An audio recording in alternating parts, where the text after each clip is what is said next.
Hey, good evening, everybody. I'm Gabe Teran. I'm a resident of the city of Oxnard. I was going to record this, but I thought I'd just do it live to put more pressure on myself to get through it quickly. All right. So I wanted to talk to you tonight about an item that's coming up on the city council agenda on this coming Tuesday, September 17th. And the staff presentation on it is titled, ready? It's Camping, Removal and Storage of Personal Property, Park Exclusion, and Aggressive Panhandling and Solicitation Ordinances. All right, so essentially what this is a way for the city of Oxnard to try another angle in addressing the issue of homelessness and vagrancy in the city of Oxnard, keeping in mind that those are two different issues, homelessness versus vagrancy. The thing is with this, though, this is not like the answer. This is not what they're going to do to solve the problem. This is actually one component in a number of different ways that they're trying to address the issues. So I just hope people can keep that in mind. So I wanted to take a few minutes just to kind of talk about it. I read through the staff report, and for anyone who hasn't had a chance to see it or didn't even know this agenda item was coming up, it may be important for people to hear about it and know about it, so that way they can go to the meeting if they want to hear more about it and to be able to ask questions or to speak about it during public comment. So let me talk a little bit about this item that's coming up. So first and foremost, in the staff report and in the presentation they'll be doing, the city staff is right away saying, hey, we understand that homelessness is a very complex issue. There are no easy solutions. Where we are right now in the city of Oxnard, it wasn't just like one particular thing happened that got us to this point. It's also not an issue that's unique to the city of Oxnard, to the county of Ventura, to the state of California. It's something that's happening all across the nation. It's widespread. It's a societal issue. There are a number of social issues that come along with it. And no one thing that they can do is going to solve the problem. They totally recognize that. And the other thing, too, is that like they kind of boil it down to a couple of simple things here. We have homelessness, and within homelessness, there's the overlap of mental health disorders, people with substance use disorders, and a whole bunch of other societal issues that go into that. So they recognize that. They also have to balance out how do we address the criminal side of behavior that's happening that's disturbing residents and quality of life, and how do we balance that with the constitutional rights of people? It's not a crime to be homeless.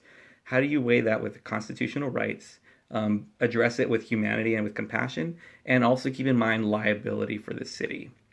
So I just wanted to talk, like I said, for a few minutes about it to show you what it is they're looking at doing, so that way you can hear a little bit about it and learn more if you want to.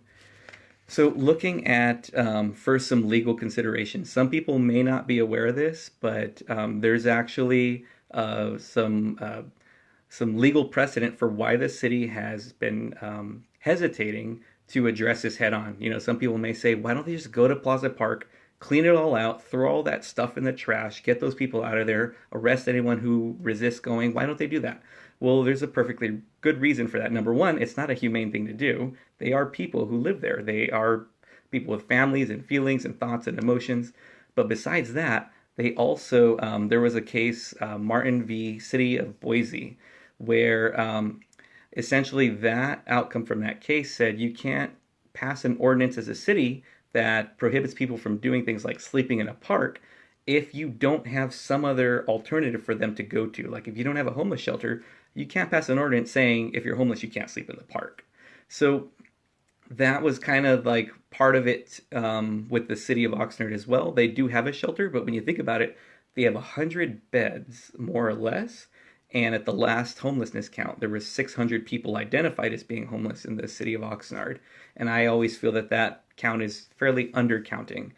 So there's that. And then you can't make it illegal for people to sleep in parks. The court recognized that sleeping is a biological need, and you can't outlaw biological needs. That just doesn't make sense. And it's not a smart thing to do for a city either. Remember, they wanted to keep liability in mind for this. So that all being said, they said, okay, you know, this is an issue. We want to balance the rights of people who have nowhere to go and are using our public parks and public rights of way as a place to stay, versus the quality of life and the rights of our residents. So how do we do this? What do we do? So that's what's being proposed as one component of an overall plan. And the thing, as you will hear, is coming up to the council today. There's multiple components to that, and that's what I was hoping to try and share with people tonight, so they have some sense of it, and then they can go from there. So the city can address some of the things that are happening, such as camping in parks, people leaving their personal property in public rights of way, aggressive panhandling, those things, and that's what they're looking at first. So they also recognize in their staff presentation that there's disturbances, there's aggressive solicitation by people, there's public urination, public defecation, alcohol and public intoxication, narcotics activity. And one huge thing also, I don't know how pervasive this is just what I hear from people, either through Oxnard PD or those who are there on the front lines, but that's the just syringes, used needles being left out, and just even one of those is bad because they're the public health issue and the number of potential risks for people getting accidental needle sticks and what can come from that. And then, of course, there's they list here indecent exposure and then violence, and that'd be violence between other vagrants or people who are homeless, or violence for people towards the homeless people or towards residents. Lastly, it's the public frustration and the demands on the city to do something. Like, why isn't the city doing anything? So this is one thing that they're trying to do to address the issue, as I mentioned. So they're looking at some of the most heavily impacted areas, and you'll see at the agenda item on Tuesday that Ormond Beach, Wilson Park, Community Centers Park, Community Center Parks East and West, which would be the two parks on either side of Hobson. So the one next to the Performing Arts Center, and then the one across the street, which has the tennis club and the softball field. The Oxnard Transit Center, Plaza Park, and the Central Business District. So before I move on to the specific components of what they're looking at for that for the ordinance, I want to. They did identify some impact on city resources. So the police department reported on here that in 2019, from January 1 up until the date that they provided this data, it says 4,599 homeless-related incidents were reported to Oxnard PD. And of all their arrests this year, 29% of them are homeless-related as well. For the fire department and EMS annual calls regarding homeless people, thus far it's been 1,460. And then for encampment complaints, the city departments receive complaints on a daily basis about encampments. And to date, they've collected 34 tons of encampment-related refuse from environmental resources.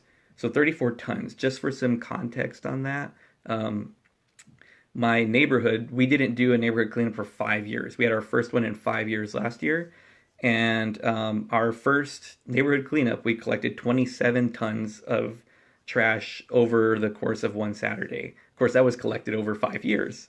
That was 27 tons from my neighborhood. There were 34 tons to this date collected in encampment-related refuse. So it has impacted city resources for sure, and rather than continually trying to address the issue downstream, if you go upstream and prevent what's going on, what's the root of the problem, that should help you out later on. So the city is also looking at an outreach-based plan to address homeless encampments. So they want to provide services and outreach to homeless people to let them know that there are resources available for them, remind them of that, help them get to that next step to get off the street if they want to do that, and be able to do what they feel they need to do to improve their situation, if that's something they want to do.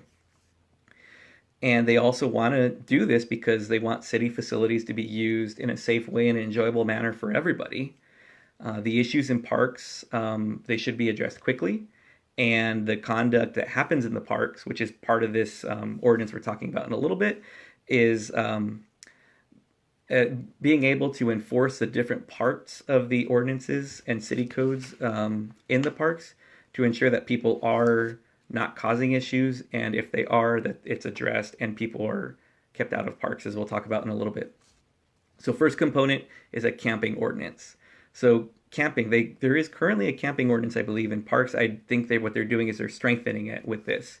And so what they're making it through this ordinance is they're making it illegal to camp or occupy camp facilities in specific designated areas. So by camping or making camping facilities or having camping equipment, which is also identified in the ordinance, they're saying you can't have tents, you can't make a makeshift tent or some kind of shelter in a public park. You can't have camping equipment like sleeping bags or lanterns or cooking equipment, that kind of stuff. And so the idea behind this is that as I understand it, you can't just make a blanket ordinance like that across the entire city at all parks. And they're starting with some very specific parks, and these are the ones that were identified earlier as having high impact from the issue. So the areas that are being addressed first are the central business district, so essentially downtown Oxnard and areas around it, the Oxnard Transportation Center, Wilson Park, and the community center parks east and west, the ones I identified earlier on Hobson Drive. So that's the first one, is you cannot camp in any of those areas that I just named. The next is storage and removal of property. So the city, they are making it so that they can remove personal property that's stored in public places. And I think what their intention of this is people who are storing shopping carts, suitcases, or like wheelbarrows, or like those little makeshift strollers and stuff that have their personal items in them. And they're not making it illegal to have those things and take them with you wherever you want. They're making it illegal for people to store them in public rights of way, on sidewalks, in parks, or anywhere that the city controls. But they can't just go in and get rid of them. What they have to do is they have to go in, and the ordinance says they're going to put a notice on the property saying, hey, this cannot be stored here. You have 48 hours to remove it. If that 48 hours expires, the city can now impound it for 90 days because they have to give an opportunity for the people who own that property to be able to go and reclaim it. I didn't see it, but I'm hoping there's no cost to that, to doing that, to reclaiming property.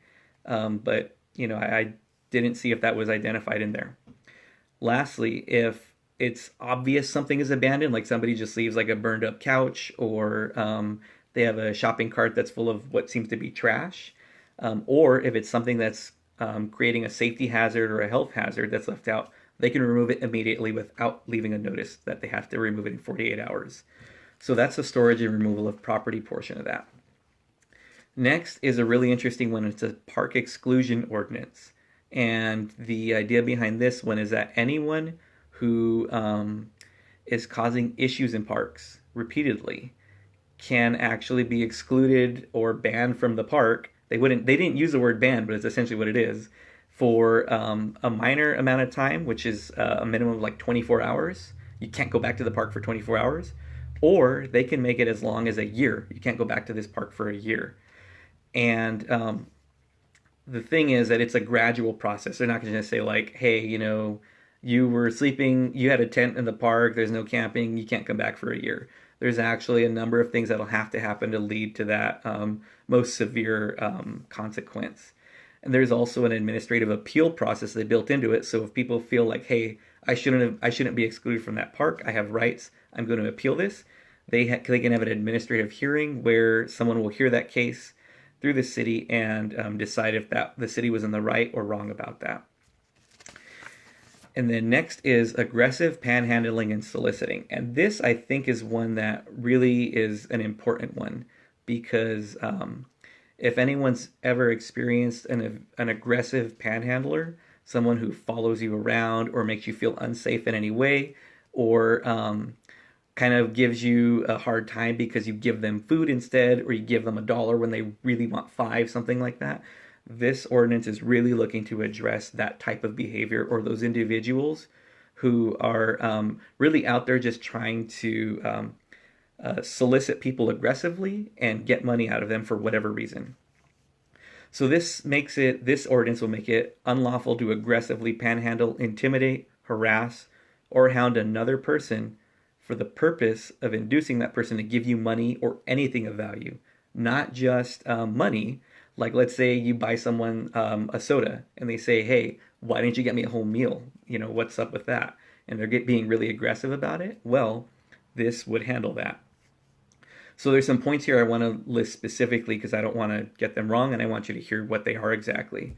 So solicitation is going to be specifically prohibited within 25 feet of public transportation vehicles or facilities, meaning the Oxnard Transportation Center, any bus stop, anywhere where public transportation might go, or also within 100 feet of any intersection.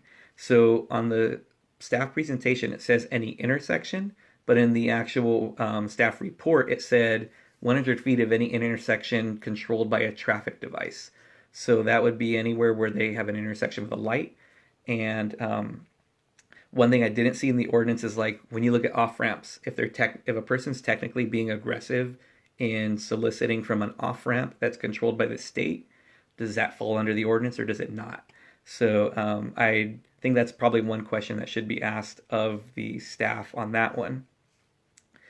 But public parking lots or structures, if you've ever had anybody walk up to you in a parking lot and be very aggressive in solicitation, outdoor dining areas of restaurants, or within 25 feet of the entrance or exit of any bank during business hours, or an ATM any time that it's available for customer use.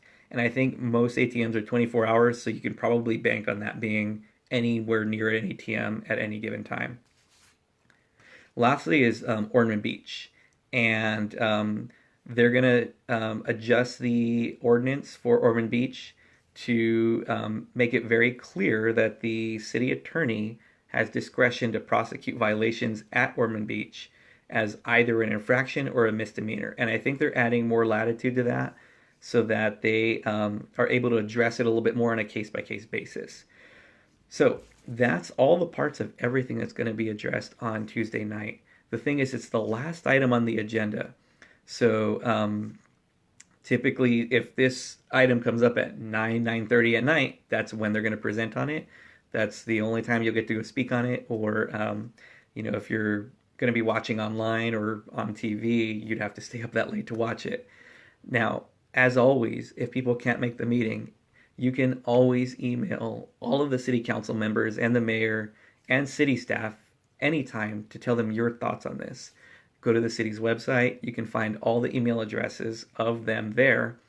And that's there for a reason, so that you can let them know what you're thinking about what's going on in the city or specific city council items, just such as this. So I just want to take a few minutes to let people know about it, let them know that it's something that's coming up. And I really have to give credit where it's due.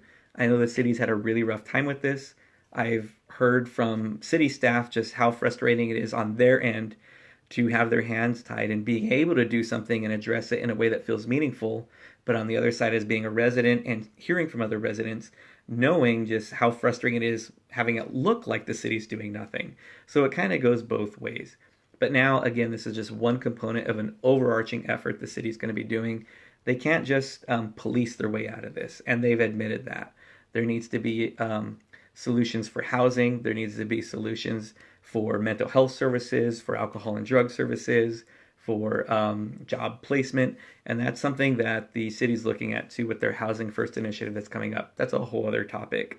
But I just wanted to share this so that hopefully people can hear a little bit about it. Hopefully you'll take a few minutes to listen to this and share it with others. Tell them, like, hey, this guy talks a lot, but hopefully it made sense what I said. If you have any questions, feel free to leave it in the comments. Otherwise, I hope you all have a great Sunday and a great week coming up. Thanks a lot.